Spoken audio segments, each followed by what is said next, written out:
Hola, continuamos con otro video y en el día de hoy vamos a ver una visitación de la maldad que hace Dios. La vamos a ver en la visita que hace a la ciudad de Sodoma. Y ustedes recordarán que Abraham estaba sentado al calor del día cuando tres varones vinieron a visitarlo. Y es allí, en ese contexto, donde Dios le cuenta a Abraham lo que estaba a punto de suceder. Y vamos a introducirnos en la historia directamente. Vamos a Génesis capítulo 18 y vamos a leer a partir del versículo 16. Dice así: Y los varones se levantaron de allí y miraron hacia Sodoma, y Abraham iba con ellos acompañándolos. Y Jehová dijo: ¿Encubriré yo a Abraham lo que voy a hacer, habiendo de ser Abraham una nación grande y fuerte, y habiendo de ser benditas en él todas las naciones de la tierra? Porque yo sé que mandará a sus hijos y a su casa después de sí, que guarden el camino de Jehová haciendo justicia y juicio, para que haga venir Jehová sobre Abraham lo que ha hablado acerca de él. ¿Qué es lo que notamos aquí? Abraham iba a hacer algo para que las promesas de Dios vengan y se realizan sobre él. ¿Qué es lo que él iba a hacer? Iba a guardar, iba a atesorar el camino de Jehová. ¿Quién es el camino de Jehová sino Cristo mismo? Y Abraham iba a guardar, iba a atesorar el camino de Jehová. Así vemos que las promesas de Dios vienen y se hacen realidad cuando se atesora el camino, cuando se guarda el camino, la palabra de Dios, a Cristo en nuestro corazón. Entonces se hace justicia y juicio, no por uno mismo, sino porque Cristo mora en nosotros. Y seguimos leyendo a partir del versículo 20 que dice: Entonces Jehová le dijo: Por cuanto el clamor contra Sodoma y Gomorra se aumenta más y más, y el pecado de ellos se ha agravado en extremo, descenderé ahora y veré si han consumado su obra según el clamor que ha venido hasta mí, y si no, lo sabré. Y se apartaron de allí los varones y fueron hacia Sodoma, pero Abraham estaba aún delante de Jehová. Este Jehová, como lo habíamos visto en otro tema, es Jesús mismo. ¿Y qué es lo que sucede? Hay un clamor contra Sodoma y Gomorra. Luego más adelante en la historia sabemos que este clamor viene y procede de Sodoma y de Gomorra mismo, pero es un clamor contra Sodoma y Gomorra. Y este clamor aumenta, este clamor es creciente y tiene que ver con que es un clamor que surge, que se eleva hacia Dios por la opresión que los mismos habitantes de Sodoma y Gomorra estaban ejerciendo contra sus habitantes. Ellos mismos estaban oprimiendo a otros habitantes de esas ciudades. Había opresión y falta de justicia entre ellos mismos. Y Dios dice: descenderé y veré ahora si han consumado su obra. Así tenemos la visitación de Dios, tenemos la visitación de la maldad que nosotros hemos descrito en el video, en la presentación anterior. Y respecto de la condición en la cual ellos se encontraban, la vemos descrita en Isaías capítulo 3 a partir del versículo 9, que dice: La apariencia de sus rostros testifica contra ellos, porque como Sodoma publican su pecado, no lo disimulan. Ay del alma de ellos, porque amontonaron mal para sí. ¿Qué es lo que notamos? Es de que en los habitantes de Sodoma y Gomorra su pecado se manifestaba en el rostro, era visible en el rostro de ellos el pecado. Lo publicaban, lo hacían manifiesto, no lo disimulaban. No les daba vergüenza, sino que al contrario, lo hacían público y manifiesto. Y el versículo nos dice, ¿no? Ay de las almas, ay de los habitantes de Sodoma y Gomorra. ¿Por qué? Porque ellos mismos se han amontonado mal para sí mismos. Ay para sus almas, porque del mal que ellos mismos han acumulado, han de recibir. Seguimos leyendo en el versículo 23 que dice: Y se acercó a Abraham y dijo: ¿Destruirás también al justo con el impío? Quizás haya 50 justos dentro de la ciudad. ¿Destruirás también y no perdonarás al lugar por amor a los 50 justos que estén dentro de él? Lejos de ti el hacer tal, que hagas morir al justo con el impío, y que sea el justo tratado como el impío. Nunca tal hagas. El juez de toda la tierra, ¿no ha de hacer lo que es justo?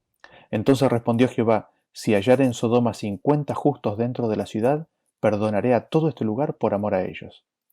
Saltamos al versículo 33, perdón, al versículo 32, porque Abraham sigue intercediendo y termina de interceder de la siguiente forma, y volvió a decir, no se enoje ahora mi señor, si hablare solamente una vez, quizás se hallaran allí 10. No la destruiré, respondió, por amor a los 10. Y Jehová se fue luego de que acabó de hablar a Abraham, y Abraham volvió a su lugar. Vemos cómo Abraham intercede ante Jehová. Empezó con 50 justos, pero aunque si hubiera tan solo 10 justos, Dios perdonaría a todo el lugar. La destrucción no vendría si tan solo hubiera 10 justos en esa ciudad. Y nosotros nos podríamos preguntar, ¿no? ¿Quién era justo en esa ciudad? Y encontramos la respuesta en 2 de Pedro capítulo 2 versículo 7, dice, y libró al justo Lot abrumado por la nefanda conducta de los malvados, porque este justo que moraba entre ellos afligía cada día su alma justa viendo y oyendo los hechos inicuos de ellos. ¿Qué es lo que sucedía con Lot? Lot se afligía, cada día sufría, su alma sufría, se apenaba y estaba emocionalmente triste por lo que ocurría en esa ciudad o en esas ciudades. Él no podía dejar de sufrir al ver la maldad tan imperante en esas ciudades. Y la Biblia nos declara claramente de que Lot era el único justo o era el justo que había en esa ciudad. ¿Y qué es lo que sucede? Los dos ángeles avanzan hacia la ciudad, se encuentran con Lot y Lot les insiste repetidamente de que vayan y moren en su casa, a lo cual los ángeles finalmente dicen que sí, aceptan la invitación y van a la casa de Lot. Pero ¿qué es lo que sucede? Aquí inmediatamente la maldad se manifiesta, la maldad que había en todos los moradores de Sodoma y de Gomorra y de las ciudades vecinas. Todos los varones, desde el más joven hasta el más viejo, se juntaron frente a la casa de Lot para hacer maldad en contra de los visitantes. Y hay todo un episodio ahí en el cual Lot sale para defender a sus visitantes. Hay un diálogo que ocurre entre los moradores de la ciudad y Lot. Y finalmente los ángeles toman a Lot y lo ingresan a la casa, lo protegen contra la violencia que ya estaban empezando a ejercer los moradores de la ciudad contra él. Y los ángeles cierran la puerta, ¿no? Cierran la puerta para proteger a Lot y trayendo a Lot adentro de su casa. Este cerrar la puerta es significativo por las implicancias que tiene después en otros contextos. Y seguimos leyendo el diálogo que ocurre allí entre los varones visitantes, entre los dos ángeles y Lot, en Génesis 19 a partir del versículo 12. Dice así. Y dijeron los varones a Lot, ¿tienes aquí alguno más? Yernos y tus hijos y tus hijas y todo lo que tienes en la ciudad, sácalo de este lugar, porque vamos a destruir este lugar por cuanto el clamor contra ellos ha subido de punto delante de Jehová. Por tanto Jehová nos ha enviado para destruirlo. Entonces salió Lot y habló a sus yernos, los que habían de tomar sus hijas, y les dijo, levantaos, salid de este lugar porque Jehová va a destruir esta ciudad. Mas pareció a sus yernos como que se burlaba. ¿Qué es lo que notamos en este versículo? Que los ángeles le piden, le preguntan, ¿hay alguno más? ¿Hay alguien más? ¿Hay alguien más que pueda ser salvado? ¿Hay alguien de tu familia al cual podamos rescatar y sacar de aquí? ¿Por qué? Porque Jehová ha enviado a sus ángeles para destruir esta ciudad. Y en los próximos versículos y en la continuación de este tema vamos a ver cómo es que Jehová hace esto, cómo es que Jehová, por medio de sus ángeles, destruye la ciudad.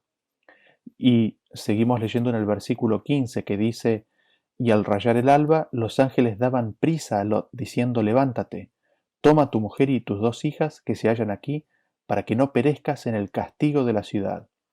Y deteniéndose él, los varones asieron de su mano y de la mano de su mujer y de las manos de sus dos hijas, según la misericordia de Jehová para con él, y lo sacaron y lo pusieron fuera de la ciudad. Vemos que Lot evidentemente estaba abrumado por lo que estaba aconteciendo y finalmente los ángeles lo instan a él y a su familia a salir y finalmente los ángeles toman a Lot y a su familia de la mano y los sacan. Casi uno podría decir que los arrastran y los sacan fuera de la ciudad. ¿Para qué? Para salvarlos de la destrucción que se avecinaba. Y seguimos leyendo en el versículo 17 que dice, y cuando los hubieran llevado fuera, dijeron, escapa por tu vida, no mires tras ti, ni pares en toda esta llanura, escapa al monte, no sea que perezcas. Pero Lot les dijo, no, yo os ruego, señores míos, he aquí ahora he hallado vuestro siervo gracia en vuestros ojos, y habéis engrandecido vuestra misericordia que habéis hecho conmigo dándome la vida.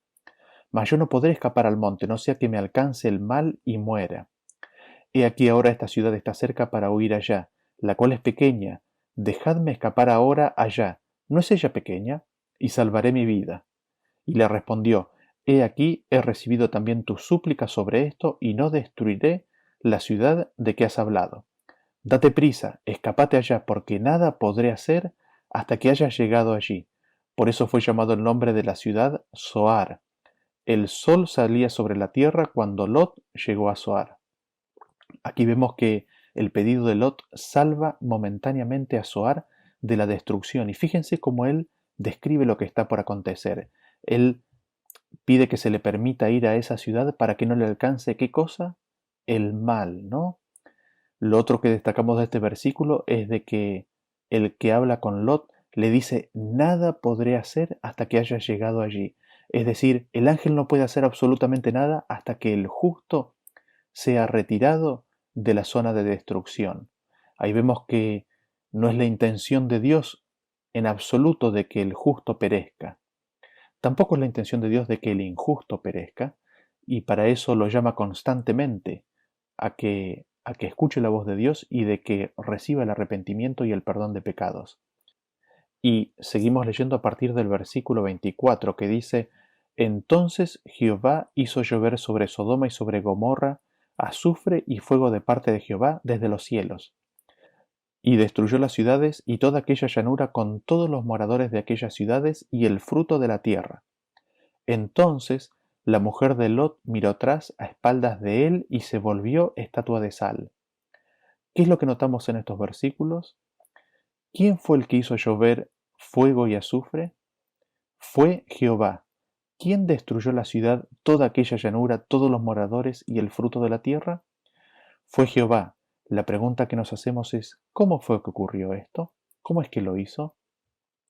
Lo otro que notamos es que la mujer de Lot, al mirar hacia atrás, queda desprotegida. La protección que había alrededor de la mujer de Lot se retira y se convierte en estatua de sal. La gran pregunta es, ¿cómo sucedió esto? ¿Quién lo hizo? Y lo otro que notamos, que lo mencionamos recientemente, es de que esta obra de destrucción Jehová la hace por medio de sus ángeles. Sus ángeles fueron enviados a hacerlo. Pero volvemos a la pregunta que nos hicimos recién, ¿no es cierto? ¿Cómo es que se hizo esto? ¿En qué consistió esto? ¿Tenemos algún otro texto adicional que nos arroje luz respecto de cómo este proceso de destrucción ocurrió? La primera referencia que vamos a estudiar es la que se encuentra en Deuteronomio a partir del capítulo 29 y es cuando el pueblo de Israel se encontraba en Moab y allí Dios hace su pacto nuevamente con el pueblo de Israel y le da una serie de recomendaciones y advertencias por medio de Moisés. Y es en este contexto donde tenemos la referencia a las ciudades de la llanura y a lo que implicó en su destrucción, a lo que ocurrió en su destrucción, explicada en este contexto, en el contexto de cuando el pueblo de Israel estaba recibiendo el pacto justo antes de ingresar a la tierra de Canaán en Moab. Así que vamos a leer varios versículos a continuación, vamos a leer Deuteronomio capítulo 29 a partir del versículo 1 en adelante. Dice así: Estas son las palabras del pacto que Jehová mandó a Moisés que celebrase con los hijos de Israel en la tierra de Moab, además del pacto que concertó con ellos en Horeb. Saltamos ahora al versículo 18, que dice así, ¿no? No sea que haya entre vosotros varón, o mujer, o familia, o tribu, cuyo corazón se aparte hoy de Jehová nuestro Dios, para ir a servir a los dioses de esas naciones, no sea que haya en medio de vosotros raíz que produzca hiel y ajenjo, y suceda que al oír las palabras de esta maldición, él se bendiga en su corazón diciendo, tendré paz, aunque ande en la dureza de mi corazón, a fin de que con la embriaguez quite la sed. No querrá Jehová perdonarlo, sino que entonces humeará la ira de Jehová y su celo sobre el tal hombre, y se asentará sobre él toda maldición escrita en este libro. Y Jehová borrará su nombre de debajo del cielo, y lo apartará Jehová de todas las tribus de Israel para mal, conforme a todas las maldiciones del pacto escrito en este libro de la ley. Y dirán las generaciones venideras, vuestros hijos que se levanten después de vosotros y el extranjero que vendrá de lejanas tierras, cuando vieren las plagas de aquella tierra y sus enfermedades de que Jehová la habrá hecho enfermar, azufre y sal abrazada a toda su tierra, no será sembrada ni producirá ni crecerá en ella hierba alguna, como sucedió en la destrucción de Sodoma y de Gomorra, de Adma y de Seboim, las cuales Jehová destruyó en su furor y en su ira. Más aún, todas las naciones dirán, ¿por qué hizo esto Jehová a esta tierra? ¿Qué significa el ardor de esta gran ira? Y responderán, por cuanto dejaron el pacto de Jehová, el Dios de sus padres, que él concertó con ellos cuando los sacó de la tierra de Egipto. Y fueron y sirvieron a dioses ajenos, y se inclinaron a ellos, dioses que no conocían y que ninguna cosa les habían dado. Por tanto, se encendió la ira de Jehová contra esta tierra para traer sobre ella todas las maldiciones escritas en este libro. Y Jehová los desarraigó de su tierra con ira, con furor y con grande indignación, y los arrojó a otra tierra, como hoy se ve. ¿Qué es lo que destacamos de estos versículos? Notamos que Dios le advierte a Moisés de que si hay un hombre, si hay una familia, si hay una tribu que en su corazón se aparta de Dios y endurece su corazón y que dice, yo tendré paz en la dureza de mi corazón, ¿qué es lo que iba a ocurrir? Toda la maldición que está escrita en el libro de la ley, es decir, en el Pentateuco, iba a caer sobre él. ¿Qué es lo que iba a suceder? Iban a venir plagas y enfermedades sobre aquella tierra. Y da un ejemplo. ¿Cuál es el ejemplo que da? El ejemplo que da es lo que sucedió, dice, como sucedió en la destrucción de Sodoma y Gomorra. En caso de que el pueblo de Israel se apartare, sucedería una destrucción similar o semejante a la de Sodoma y Gomorra. Y nos dice el versículo de que en su ira Dios los desterraría de esa tierra. En su ira Él los castigaría. En su ira Él les daría las maldiciones que están escritas en el libro de la ley. Y nosotros ya habíamos definido con anterioridad lo que significa la ira de Dios, ¿no es cierto? La ira de Dios, habíamos visto en dos videos, consiste en qué? Consiste en entregar al hombre a sus pasiones, a sus deseos, en dejar de protegerlo, en la indignación que eso provoca en Dios por consecuencia del pecado que hay en el hombre, indignación y angustia y mucho dolor y sufrimiento por tener que entregarlos a su voluntad, enojo contra el pecado por lo que hace en el hombre. Todas esas emociones están en Dios al Él enojarse, al Él manifestar su ira, la entrega del hombre a las consecuencias de su elección. Y nos dice el versículo de que en caso de que en Israel hubiera alguien que se apartara de Dios, de que rompiera su pacto, de que endureciera su corazón, entonces Dios en su ira, ¿qué es lo que haría? Castigaría su tierra. ¿Cómo? Como ocurrió con Sodoma, como ocurrió con Gomorra. Ahora nos preguntamos, ¿cuándo ocurrió esto? Porque está hablando, ¿no es cierto?, de que serían expulsados de la tierra.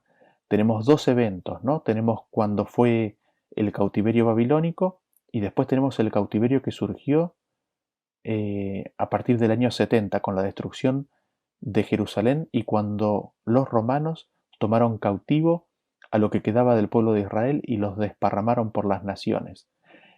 Ambos casos, esos dos casos, son tipificados como siendo semejantes a la destrucción que Dios ejerció en Sodoma y en Gomorra. Después nosotros, en este pacto que se repite en la tierra de Moab, encontramos en el capítulo 30 de Deuteronomio que se dan las condiciones para la restauración y la bendición. Y leemos en el capítulo 30, versículo 8 que dice, y tú volverás y oirás la voz de Jehová y pondrás por obra todos sus mandamientos que yo te ordeno hoy. ¿Qué es lo que notamos? ¿Quién es el que se vuelve? Es el hombre el que se vuelve. ¿Qué es lo que se vuelve? Se vuelve el corazón del hombre, ¿para qué? Para escuchar la voz de Dios. La voz de Dios estaba llamando, pero es el corazón del hombre el que se vuelve a Dios para escuchar la voz de Dios. Cuando se escucha la voz de Dios, ¿qué es lo que ocurre? Pone por obra todos sus mandamientos. Si no se oye la voz de Dios y no se la guarda y se la atesora, no se puede poner por obra todos sus mandamientos.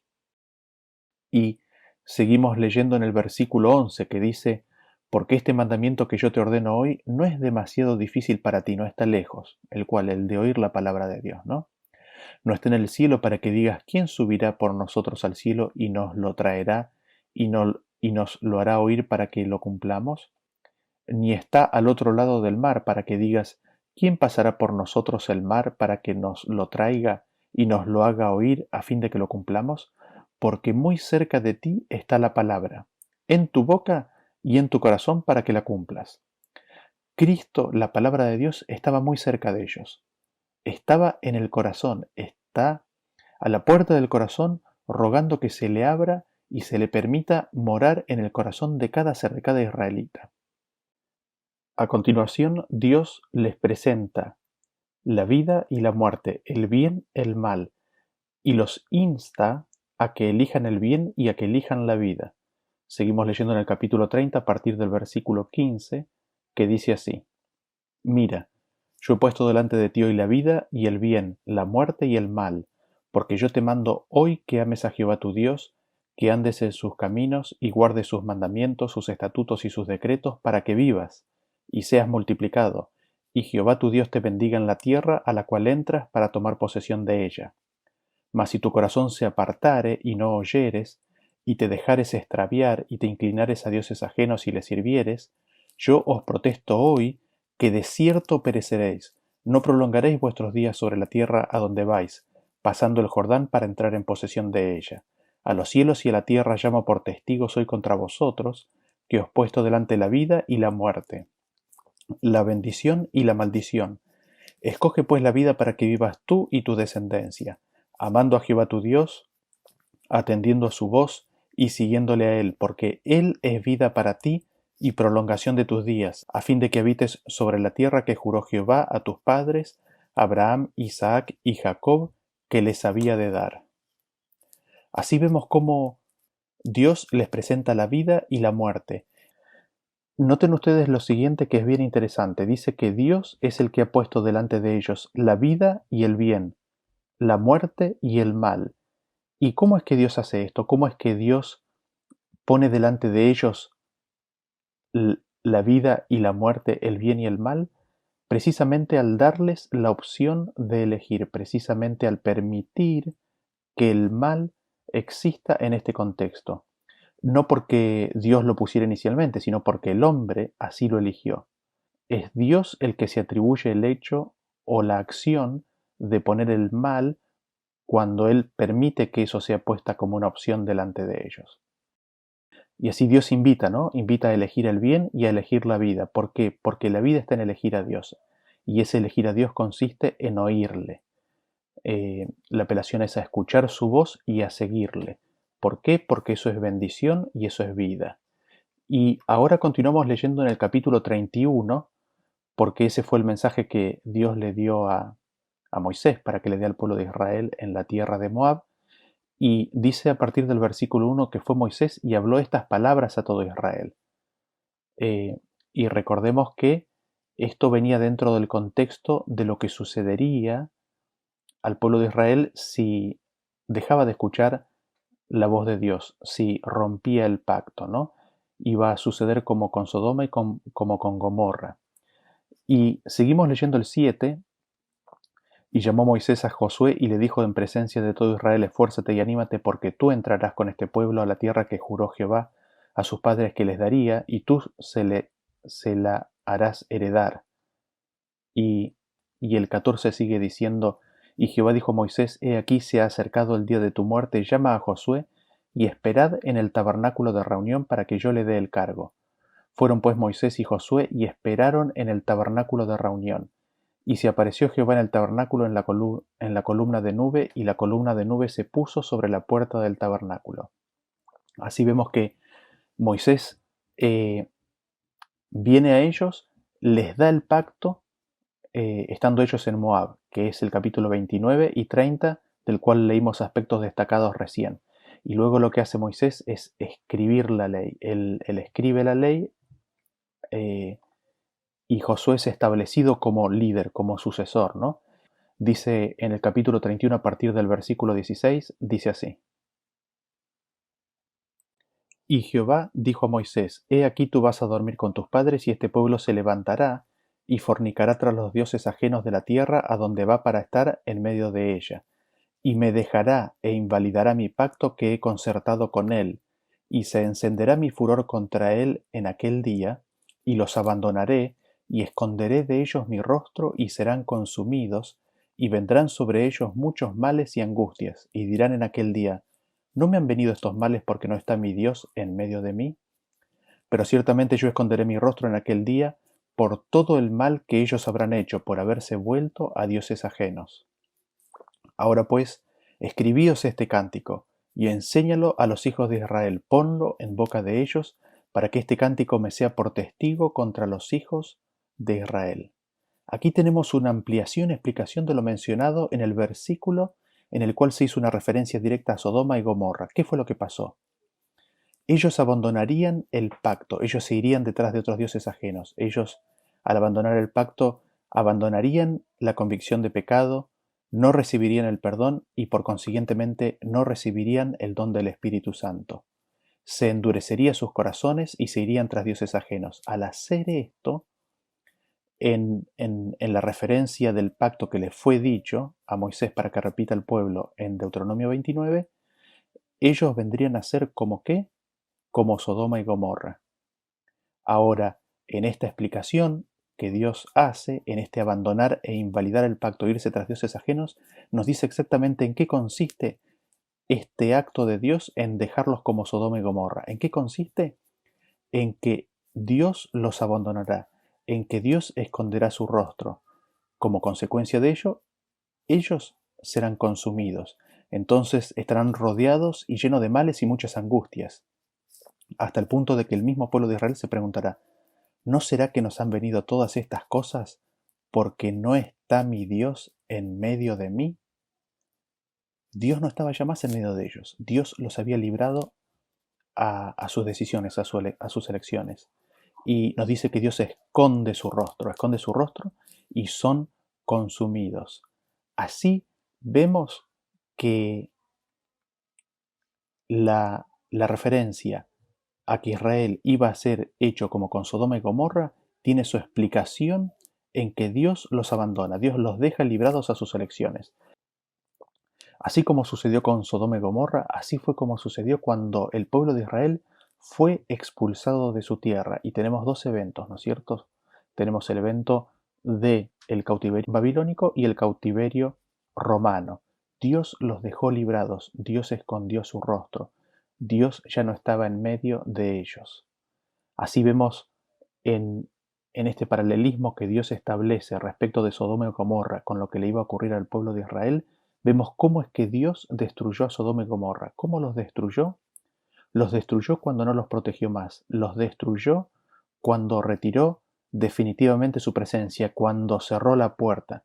Los destruyó cuando ordenó a sus ángeles que no protejan más a Sodoma, a Gomorra y a las ciudades vecinas, a las pequeñas ciudades vecinas. Y veamos ahora esto que fue predicho en el momento de la confirmación del pacto en la tierra de Moab, cómo está descrito y explicado en momentos posteriores en la historia del pueblo de Israel.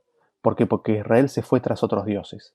Años pasaron y ya promediando los reyes, Amós escribió lo que había sucedido hasta ese momento. Fíjense lo que dice. Amós 4:11.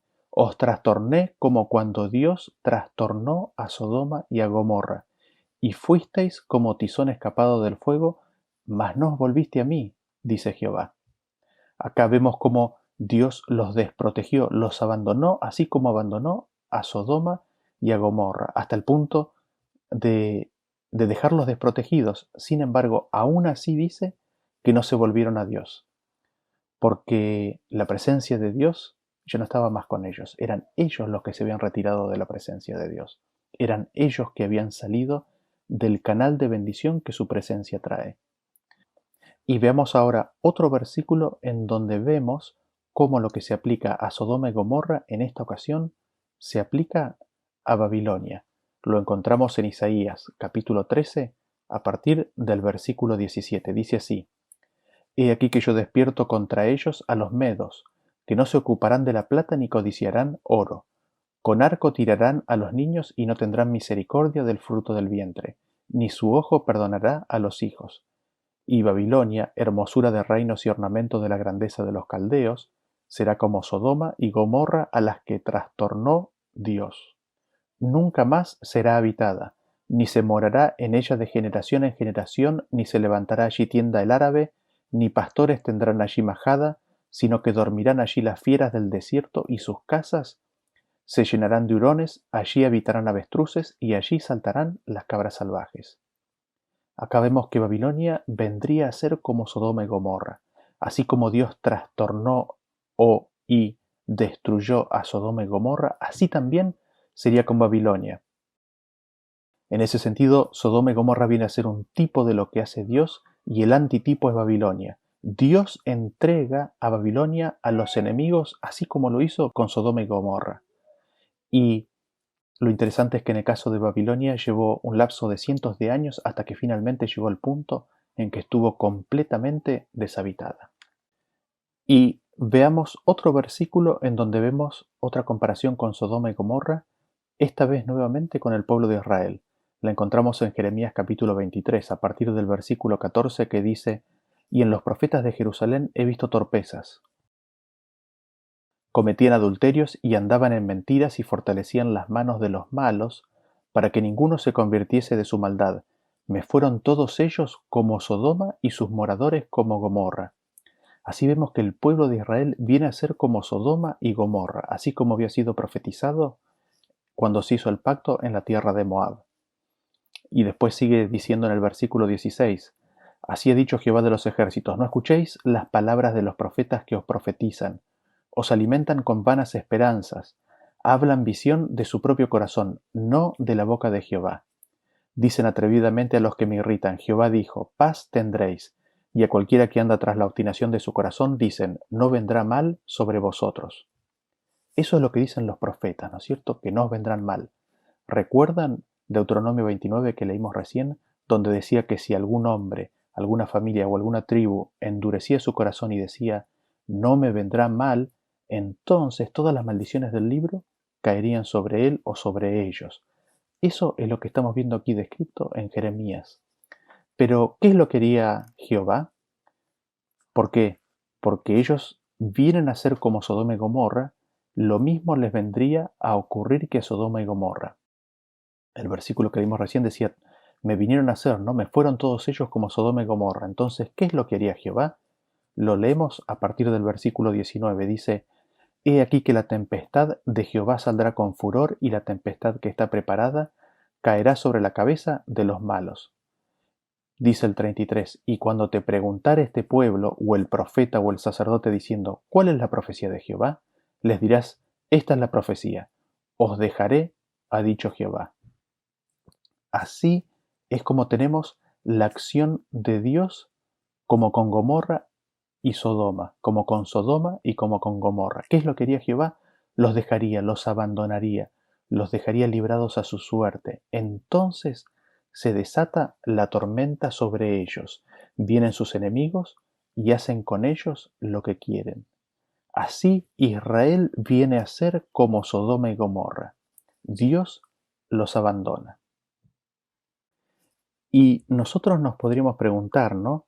¿Por qué Israel no desapareció completamente así como como Sodoma y Gomorra. ¿Cuál fue la diferencia?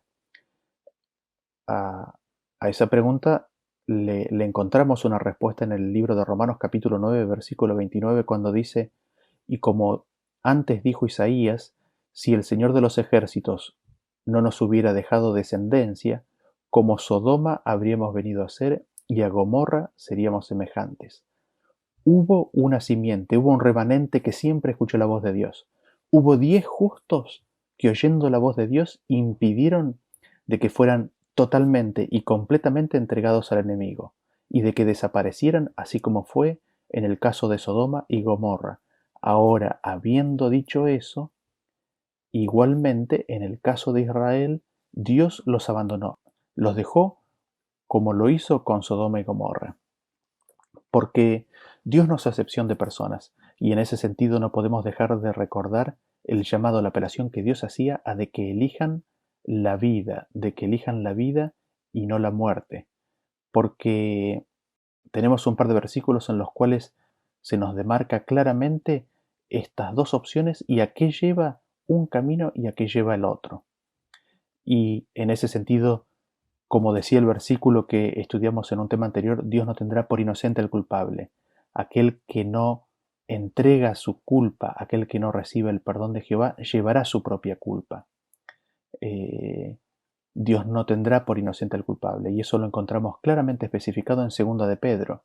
A partir del capítulo 2, versículo 4 nos dice: porque si Dios no perdonó a los ángeles que pecaron, sino que arrojándolos al infierno los entregó a prisiones de oscuridad para ser reservados al juicio, y si no perdonó al mundo antiguo, sino que guardó a Noé, pregonero de justicia, con otras 7 personas, trayendo el diluvio sobre el mundo de los impíos, y si condenó por destrucción a las ciudades de Sodoma y Gomorra, reduciéndolas a ceniza y poniéndolas de ejemplo a los que habían de vivir impíamente, y libró al justo Lot, abrumado por la nefanda conducta de los malvados, porque este justo que moraba entre ellos afligía cada día su alma justa, viendo y oyendo los hechos inicuos de ellos, sabe el Señor librar de tentación a los piadosos y reservar a los injustos para ser castigados en el día del juicio.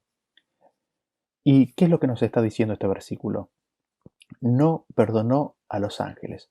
No es de que ellos pidieron perdón y no les fue dado. No, ellos rechazaron el perdón ofrecido y Dios no los pudo redimir, no los pudo salvar, no les pudo imponer su salvación. Al no poder darle su salvación porque ellos la rechazaron, entonces fueron entregados a prisiones de oscuridad, con un destino final, el juicio. Dios no perdonó al mundo antediluviano. Nuevamente, no es que Dios no los quiso perdonar. Dios llamó y llamó y llamó y llamó, y ellos no quisieron recibir el perdón de Dios. Habíamos cubierto en detalle la historia del mundo antediluviano en el tema del diluvio. Y habíamos visto cómo el Espíritu de Dios fue contristado y finalmente, con gran dolor y sufrimiento, los tiene que entregar, los tiene que abandonar a sus propios deseos. Él no los perdonó en el sentido de que no los libró de las consecuencias de sus acciones, de la acción de rechazarle. Y así también condenó a la destrucción a las ciudades. ¿Cómo? Las condenó cuando las abandonó, cuando las dejó, cuando los dejó librados a sus propias decisiones. Y estas ciudades así sirven de ejemplo hasta el día de hoy de aquellos que sirven de ejemplo y de admonición para aquellos que quieran vivir impíamente, porque así como con Sodoma y Gomorra, así como con los ángeles, así como con el mundo antediluviano, así también con Israel, con Capernaum y con el mundo actual. Pero al mismo tiempo que se asevera eso, se libera al remanente justo, se salva, Dios salva al remanente justo. Así Dios libra a los que le siguen, a los que guardan y atesoran y oyen su palabra, y reserva a los injustos para el día del juicio. En resumen, Dios no tuvo ni tendrá por inocente al culpable. Dios no librará a aquel que no le quiere. Dios dejará libre al que le expulsa. Y nos podríamos preguntar, ¿por qué? Y la respuesta es bastante simple. Básicamente porque rechazaron a Cristo y en el proceso lo crucificaron. Leemos en Apocalipsis capítulo 11, versículo 8, y sus cadáveres estarán en la plaza de la grande ciudad que en sentido espiritual se llama Sodoma y Egipto, donde también nuestro Señor fue crucificado. Cristo fue crucificado en Sodoma. ¿Cómo? Esto lo vimos cubierto en el tema que se titula La cruz invisible. El Espíritu de Cristo fue rechazado, fue despreciado, fue contristado y expulsado del corazón en Sodoma, en Gomorra y en las ciudades vecinas. Esa es la cruz invisible de Cristo. Cristo en estas instancias les concede su pedido y les dice: vuestra casa os es dejada desierta, y el cuerpo que es templo del Espíritu Santo es dejado desierto. Así Cristo sufrió las agonías del rechazo y fue expulsado de cada corazón en las ciudades de la planicie. Esta agonía la vemos claramente descrita en el libro de Oseas, capítulo 11, a partir del versículo 8. Dice: ¿cómo podré abandonar tu Efraín? ¿Te entregaré yo, Israel? ¿Cómo podré yo hacerte como a Adma o ponerte como a Seboim? Mi corazón se conmueve dentro de mí, se inflama toda mi compasión. Adma y Seboín eran las ciudades vecinas destruidas en la conflagración. Pero fíjense qué es lo que dice que Dios hizo con ellas. ¿Qué es lo que hizo con esas ciudades? Las abandonó, las entregó. ¿A quién? Se las entregó al enemigo de las almas. Dios se retiró, Dios las abandonó y dejó de protegerlas, y quedan libradas a su suerte. Y Dios se pregunta, ¿no?, respecto de Israel: ¿podré hacerte como le hice a ellas? Se conmueve todo mi corazón, mis entrañas, mi corazón se inflama, mis entrañas se conmueven por lo que implica hacer eso. Así vemos cómo Dios sufrió con el sufrimiento que tuvieron aquellos que le rechazaron y fueron muertos en la destrucción de Sodoma y de Gomorra. Ahora, habiendo establecido que Dios abandonó a las ciudades de la llanura, nos preguntamos: ¿y el fuego y el azufre de dónde salió? Para eso necesitamos adentrarnos en otra historia. Ustedes recordarán que Elías había tenido una confrontación con los sacerdotes de Baal e instó en esa confrontación al pueblo de Israel a elegir y seguir a Jehová. Y Dios respondió a la oración de Elías consumiendo con fuego la ofrenda dedicada a Jehová. Y es necesario avanzar con la historia porque Elías necesitaba conocer algo más, y nosotros también. Continuamos en el capítulo 19 del libro de Primera de Reyes. Leemos a partir del versículo 9, que dice así: Y allí se metió en una cueva donde pasó la noche, y vino a él palabra de Jehová, el cual le dijo: ¿qué haces aquí, Elías? Él respondió: he sentido un vivo celo por Jehová de los ejércitos, porque los hijos de Israel han dejado tu pacto, han derribado tus altares y han matado a espada a tus profetas, y solo yo he quedado, y me buscan para quitarme la vida. Él le dijo: sal fuera y ponte en el monte delante de Jehová. Y aquí Jehová que pasaba, y un grande y poderoso viento que rompía los montes y quebraba las peñas delante de Jehová. Pero Jehová no estaba en el viento. Y tras el viento un terremoto, pero Jehová no estaba en el terremoto. Y tras el terremoto un fuego, pero Jehová no estaba en el fuego. Y tras el fuego un silbo apacible y delicado. Y cuando lo oyó Elías, cubrió su rostro con su manto y salió, y se puso a la puerta de la cueva. Y aquí vino a él una voz, diciendo: ¿qué haces aquí, Elías? Hay varios puntos interesantes a destacar de este pasaje, sin embargo nos enfocaremos en uno en particular. ¿Estaba Dios en el viento fuerte, grande y poderoso? No, no estaba Dios ahí. ¿De dónde vino ese viento entonces? ¿Qué fue lo que lo causó? ¿Estaba Dios en el terremoto? No, Dios no estaba en el terremoto. ¿De dónde vino ese terremoto entonces? ¿Estaba Dios en el fuego? No, Dios no estaba en el fuego. Dios estaba en el silbo suave y apacible. Esa es una manifestación de la obra de Dios. A pesar de que Dios había consumido la ofrenda con fuego, Él no está en el fuego. Su obra, su trabajo es a través de una voz, de un silbo suave y apacible. Su obra es por medio de su espíritu. Dios no está en el fuego. Esto es muy importante. ¿Por qué? Lo vemos en la siguiente historia.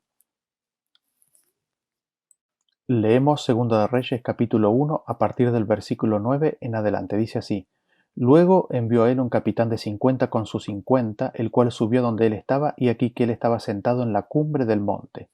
Y el capitán le dijo: Varón de Dios, el rey ha dicho que desciendas. Y Elías respondió y dijo al capitán de 50: Si yo soy varón de Dios, descienda fuego del cielo y consúmate con tus 50.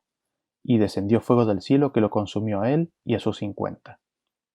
Volvió el rey a enviar a él otro capitán de 50 con sus 50, y le habló y dijo: Varón de Dios, el rey ha dicho así: desciende pronto. Y le respondió Elías y dijo: Si yo soy varón de Dios, descienda fuego del cielo y consúmate con tus 50. Y descendió fuego del cielo y los consumió a él y a sus 50.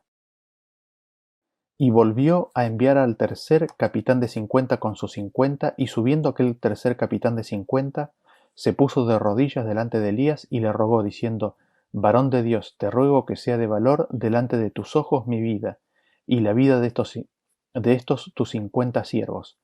He aquí, ha descendido fuego del cielo y ha consumido a los dos primeros capitanes de 50 con sus 50. Sea estimada ahora mi vida delante de tus ojos. Entonces el ángel de Jehová dijo a Elías: Desciende con él, no tengas miedo de él. Y él se levantó y descendió con él al rey. Pregunta: ¿estaba Dios en el fuego? Recién leímos que Dios no está en el fuego. ¿Qué es lo que estaba pasando? El ángel de Jehová desciende y le dice: Elías, no tengas miedo, ve. Elías estaba con miedo. Dios no está en el fuego. Y Jesús nos interpreta esta historia bien claramente. Lo leemos en Lucas capítulo 9 a partir del versículo 51, que dice así: Cuando se cumplió el tiempo en que él había de ser recibido arriba, afirmó su rostro para ir a Jerusalén, y envió mensajeros delante de él, los cuales fueron y entraron en una aldea de los samaritanos para hacerle preparativos. Mas no le recibieron porque su aspecto era como de ir a Jerusalén. Viendo esto sus discípulos Jacobo y Juan dijeron: Señor, ¿quieres que mandemos que descienda fuego del cielo como hizo Elías y los consuma? Entonces volviéndose él, los reprendió diciendo: Vosotros no sabéis de qué espíritu sois, porque el Hijo del hombre no ha venido para perder las almas de los hombres, sino para salvarlas. Y se fueron a otra aldea. Es otro espíritu el que quiere hacer descender fuego del cielo para consumir a los hombres. Cristo dice claramente que es otro espíritu el que hace eso. Es otro espíritu el que hace descender fuego del cielo. Dios no está en el fuego. Entonces, ¿quién está en el fuego? Leamos Job capítulo 1 a partir del versículo 16. Dice: Aún estaba éste hablando cuando vino otro que dijo: Fuego de Dios cayó del cielo que quemó las ovejas y a los pastores y los consumió. Solamente escapé yo para darte la noticia. Ustedes recordarán que habíamos visto la historia de Job y de cómo el fuego que Dios permite que Lucifer envíe es llamado fuego de Dios. Fuego de Dios porque Dios lo permite. Sin embargo, el que comete, el que hace el acto, es Lucifer. Dios permite que Lucifer actúe cuando él se retira, cuando él deja de proteger, cuando él abandona. Así es como viene a ser fuego de Dios. Así es como Dios destruyó a las ciudades de la planicie. Él permitió que se las destruya al abandonarlas. Fueron destruidas por el fuego que envió el enemigo de las almas, el enemigo de los hombres, porque Dios se retiró. Y se dice que Dios lo hace porque Él deja que suceda. Y nosotros tenemos una repetición de este evento. Lo leemos en Apocalipsis capítulo 13 a partir del versículo 11 en adelante. Dice así: Después vi otra bestia que subía de la tierra y tenía dos cuernos semejantes a los de un cordero, pero hablaba como dragón, y ejerce toda la autoridad de la primera bestia en presencia de ella y hace que la tierra y los moradores de ella adoren a la primera bestia, cuya herida mortal fue sanada. También hace grandes señales de tal manera que aún hace descender fuego del cielo a la tierra delante de los hombres y engaña a los moradores de la tierra con las señales que se le ha permitido hacer en presencia de la bestia, mandando a los moradores de la tierra que le hagan imagen a la bestia que tiene la herida de espada, y vivió. Este capítulo 13 está lleno de la palabra permitido, lo que se le ha permitido a cada bestia hacer, y se hace descender fuego del cielo, y así es como engaña a todos los moradores de la tierra. Cuando en el tiempo del fin nosotros veamos fuego cayendo del cielo y consumiendo las ciudades, ¿estará Dios en ese fuego? No, Dios no está en el fuego. Sin embargo, será un fuego de Dios y será la destrucción que Dios hace porque Él lo permite. Él permite que esas cosas ocurran porque el hombre lo expulsa de su vida y Él, al darle su pedido, al darle su deseo, los deja sin su protección y sin su bendición. Así es como Dios destruye. Y así se nos ilustra la visitación de la maldad que se hizo sobre la ciudad de Sodoma, sobre la ciudad de Gomorra y las ciudades aledañas.